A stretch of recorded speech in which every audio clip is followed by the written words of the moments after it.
HSA geography പാർട്ടാണ് ഇതിൽ ഉൾപ്പെടുത്തിയിരിക്കുന്നത്. അതിനകത്ത് സോളാർ സിസ്റ്റം ആൻഡ് പ്ലാനറ്റ് എന്നുള്ളതിൻ്റെ ഫസ്റ്റ് ഭാഗമാണ്.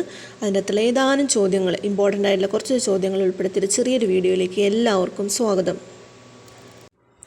അപ്പം സൂര്യനും അതിൻ്റെ ഗുരുത്വാകർഷണത്താൽ അതിനോട് ചേർന്ന് കിടക്കുന്ന മറ്റ് ജ്യോതിർവസ്തുക്കളും ചേർന്നിട്ടുള്ള ഒരു സമൂഹത്തെയാണ് സൗരയൂഥം എന്ന് പറയുന്നത്. അപ്പോൾ സൂര്യനുണ്ട്, അതിൻ്റെ ഗുരുത്വാകർഷണത്താൽ ചേർന്ന് കിടക്കുന്ന മറ്റ് വസ്തുക്കളും ചേരുന്നതാണ് സൗരയൂഥം. അടുത്തത്, ഈ സൗരയൂഥത്തിൽ കാണുന്നത് 8 ഗ്രഹങ്ങൾ, 165 ഉപഗ്രഹങ്ങൾ, 5 കുള്ളൻ ഗ്രഹങ്ങളും ആണ്. അതിനും പുറമെ ഉൽക്കകളും വാൽനക്ഷത്രങ്ങളും പിന്നെ ഗ്രഹാന്തരീയ പടലങ്ങളും ഒക്കെ ചേരുന്നതാണ് സൗരയൂഥം എന്ന് പറയുന്നത്. അപ്പോൾ ഏതാണ്ട് 4.6 ബില്യൺ വർഷങ്ങൾക്ക് മുമ്പ് ഒരു ഭീമൻ തന്മാത്രയിൽ നിന്ന് രൂപം കൊണ്ടതാണ് എന്ന് കരുതപ്പെടുന്നു. ഭൂമിയുടെ ഏറ്റവും അടുത്തുള്ള നക്ഷത്രമാണ് സൂര്യൻ. അപ്പോൾ സൗരയൂഥത്തിലെ ഏറ്റവും വലിയ അംഗമായ സൂര്യൻ സൗരയൂഥ കേന്ദ്രം എന്നാണ് അറിയപ്പെടുന്നത്. സൗരയൂഥത്തിൻ്റെ ഊർജ കേന്ദ്രം ആണ് സൂര്യൻ. സൂര്യനെക്കുറിച്ചുള്ള പഠനം ഹീലിയോളജിയാണ്. ഗ്രീക്ക് പുരാണങ്ങളിൽ സൂര്യൻ ഹീലിയോസ് എന്നും റോമൻ പുരാണങ്ങളിൽ സോൾ എന്നുമാണ് അറിയപ്പെടുന്നത്. അപ്പോൾ സൂര്യൻ ഗ്രീക്ക് പുരാണങ്ങളിൽ ഹീലിയോസ് എന്നും റോമൻ പുരാണങ്ങളിൽ അറിയപ്പെടുന്നത് എന്താണ്? സോൾ എന്നാണ്. ഇനി സൂര്യനിൽ നിന്ന് പ്രകാശം ഭൂമിയിലെത്താൻ എടുക്കുന്നത് 500 സെക്കൻഡാണ്. സൂര്യനിൽ നിന്ന് സൂര്യപ്രകാശം ഭൂമിയിലേക്ക് എത്താൻ എടുക്കുന്നത് 500 സെക്കൻഡാണ്. പിന്നെ പോളിഷ് ശാസ്ത്രജ്ഞനായിട്ടുള്ള കോപ്പർനിക്കസ് ആണ് സൗരയൂഥത്തിൻ്റെ കേന്ദ്രം സൂര്യനാണ് എന്നുള്ളൊരു വാദം അവതരിപ്പിച്ചത്.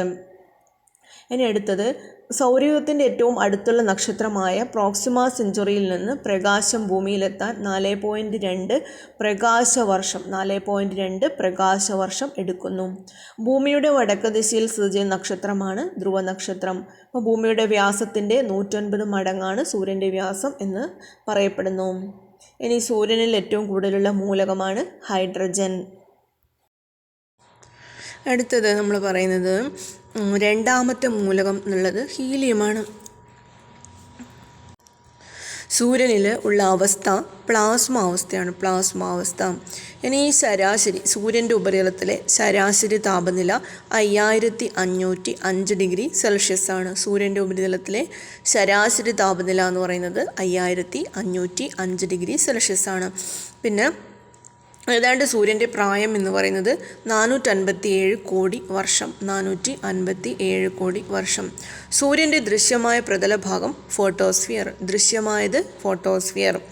ഏറ്റവും മുകളിലത്തെ ഭാഗം, സൂര്യൻ്റെ അന്തരീക്ഷത്തിലെ ഏറ്റവും മുകളിലത്തെ ഭാഗമാണ് കൊറോണ. സൂര്യൻ്റെ അന്തരീക്ഷത്തിൻ്റെ മധ്യഭാഗം അറിയപ്പെടുന്നത് ക്രോമോസ്ഫിയർ എന്നാണ്. ഭൂമിയിൽ ഊർജത്തിൻ്റെ പ്രധാനപ്പെട്ട ഉറവിടം സൂര്യനാണ്. സൂര്യതാപത്തിൻ്റെ കാരണമാവുന്ന സൂര്യപ്രകാശത്തിലടങ്ങിയിട്ടുള്ള കിരണങ്ങളെ അൾട്രാവയലറ്റ് കിരണങ്ങൾ എന്ന് പറയുന്നു.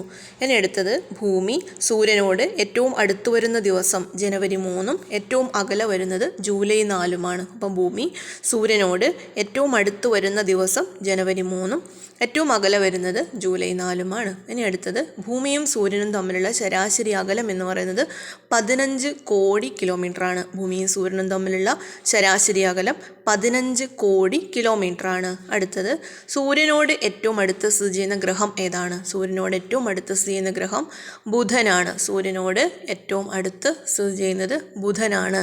ഏറ്റവും അകലെ സ്ഥിതി ചെയ്യുന്ന ഗ്രഹം ഏതാണ്? നെപ്റ്റ്യൂണാണ്. ഏറ്റവും അകലെ സ്ഥിതി ചെയ്യുന്നത് നെപ്റ്റ്യൂണാണ്. അടുത്തത്, സൂര്യൻ കഴിഞ്ഞാൽ ഭൂമിയോട് ഏറ്റവും അടുത്തുള്ള നക്ഷത്രം പ്രോക്സിമ സെഞ്ചുറിയാണ്. അത് കഴിഞ്ഞാൽ ആൽഫ സെഞ്ചുറി. ഇപ്പോൾ സൂര്യൻ കഴിഞ്ഞാൽ ഭൂമിയോട് ഏറ്റവും അടുത്ത് വരുന്നത് പ്രോക്സിമ സെഞ്ചുറിയും അത് കഴിഞ്ഞാൽ ആൽഫ സെഞ്ചുറിയും ആണ്. ഇനി അടുത്ത്, ഭൂമിയിൽ നിന്ന് നോക്കിയാൽ ഏറ്റവും വലുപ്പത്തിൽ കാണാൻ കഴിയുന്ന നക്ഷത്രം സൂര്യൻ മാത്രമാണ്. സൂര്യൻ കഴിഞ്ഞാൽ ഭൂമിയിൽ നിന്ന് നോക്കുമ്പോൾ ഏറ്റവും വലുപ്പത്തിൽ കാണുന്നത് സിറിയസ് ആണ്. ഈ സിറിയസ് ആണ് ഡോഗ് സ്റ്റാർ എന്നറിയപ്പെടുന്നത്. അപ്പോൾ സിറിയസ് ആണ് ഡോഗ് സ്റ്റാർ. അടുത്തത്, അറിയപ്പെട്ടതിൽ വെച്ചിട്ട് ഏറ്റവും വലിയ നക്ഷത്രം ആണ് VY കാനിസ് മേജർ എന്നാണ് അറിയപ്പെടുന്നത്. Cannes major. അടുത്തത്, സൗരക്കാറ്റുകൾ ഉണ്ടാകുന്നത് 11 വർഷത്തിൽ ഒരിക്കലാണ്. സൗരക്കാറ്റ് 11 വർഷത്തിൽ ഒരിക്കലാണ്. സൂര്യൻ്റെ ക്ഷീരപഥത്തിൻ്റെ കേന്ദ്രത്തെ ഒരു തവണ വലം വെക്കാൻ ആവശ്യമായ സമയമാണ് കോസ്മിക് ഇയർ. സൂര്യൻ ഈ ക്ഷീരപഥത്തിൻ്റെ കേന്ദ്രത്തെ ഒരു തവണ വലം വെക്കാൻ ആവശ്യമായിട്ടെടുക്കുന്ന സമയത്തെയാണ് നമ്മൾ കോസ്മിക് ഇയർ എന്നാണ് പറയുന്നത്. Cosmic year. സൂര്യൻ ക്ഷീരപഥത്തിൻ്റെ കേന്ദ്രത്തെ ഒരു തവണ വലം വെക്കാൻ ആവശ്യമായ സമയമാണ് കോസ്മിക് ഇയർ.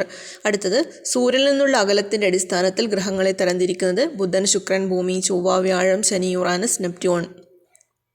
പിന്നെ വലുപ്പത്തിൻ്റെ അടിസ്ഥാനത്തിൽ ഗ്രഹങ്ങളുടെ ക്രമം പറയുമ്പോൾ വലുപ്പം വെച്ചിട്ടാണ്. വലുപ്പം വ്യാഴം, ശനി, യുറാനസ്, നെപ്റ്റ്യൂൺ, ഭൂമി, ശുക്രൻ, ചൊവ്വ, ബുധൻ.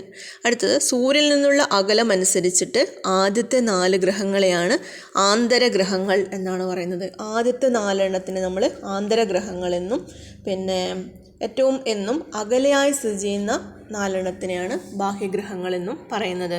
ഈ ബാഹ്യഗ്രഹങ്ങൾ എന്ന് പറയുന്നതാണ് വാതക ഭീമന്മാർ എന്നും കൂടി അറിയപ്പെടുന്നത്. അടുത്തത് ഇൻഫീരിയർ ഗ്രഹങ്ങൾ എന്നറിയപ്പെടുന്നത് ബുധനും ശുക്രനുമാണ്. ഇൻഫീരിയർ ഗ്രഹങ്ങൾ ബുധൻ, ശുക്രൻ. ചൊവ്വ മുതൽ നെപ്റ്റ്യൂൺ വരെയുള്ളത് സുപ്പീരിയർ ഗ്രഹങ്ങളുമാണ്. ഇൻഫീരിയർ എന്ന് പറയുന്നത് എന്താണ്? ബുധനും ശുക്രനും. ചൊവ്വ മുതൽ നെപ്റ്റ്യൂൺ വരെയാണെങ്കിൽ സുപ്പീരിയർ ഗ്രഹങ്ങൾ എന്നാണ് അറിയപ്പെടുന്നത്.